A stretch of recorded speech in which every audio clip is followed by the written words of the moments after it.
বর্তমান সময়ে বাংলাদেশ একটা বেশ সংকটময় অবস্থার মধ্যে দিয়ে যাচ্ছে। দেশের অর্থনীতি একবারে ভেঙে গেছে। দেশের রিজার্ভ তেমন একটা নাই। ডলার রেট কই ছিল ৮০ টাকা, সেই ডলার এখন ১৩০ টাকা হয়ে গেছে। হয়তোবা সামনে ডলার রেট আরো বেড়ে যাবে, নিত্যপণ্যের দাম বেড়ে যাচ্ছে, কাঁচামরিচ ১০০ টাকা পোয়া হয়ে গেছে, যে কোনো সবজি কিনতে গেলে ৮০ থেকে ৯০ টাকা লাগতেছে।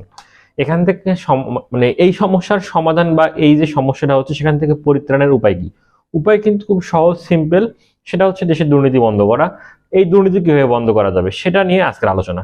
সংক্ষেপে আপনাদেরকে বলবো, বিশেষ করে জেনারেশন জুমার যারা, অর্থাৎ ১৯৯৭ সালের পর যারা জন্মগ্রহণ করছে তাদের বলি, আপনারা এখন থেকে ফেসবুকে দয়া করে আর পোস্ট দিবেন না যে বাবা দিবসে আমার বাবা মহান, মা দিবসে আমার মা মহান। এই পোস্টগুলো না দিয়ে আপনারা লিখুন বা আপনাদের বাবা মাকে সাবধান করে দিন তারা যেন দুর্নীতি না করে। আপনার বাবা মা যদি দুর্নীতি না করে, দেশের অর্থনীতি এমনিতেই চাঙ্গা হয়ে যাবে। যেমন ভাবে দেশ স্বাধীন করেছেন তেমন ভাবে আপনি আপনার বাবা মাকে বোঝান।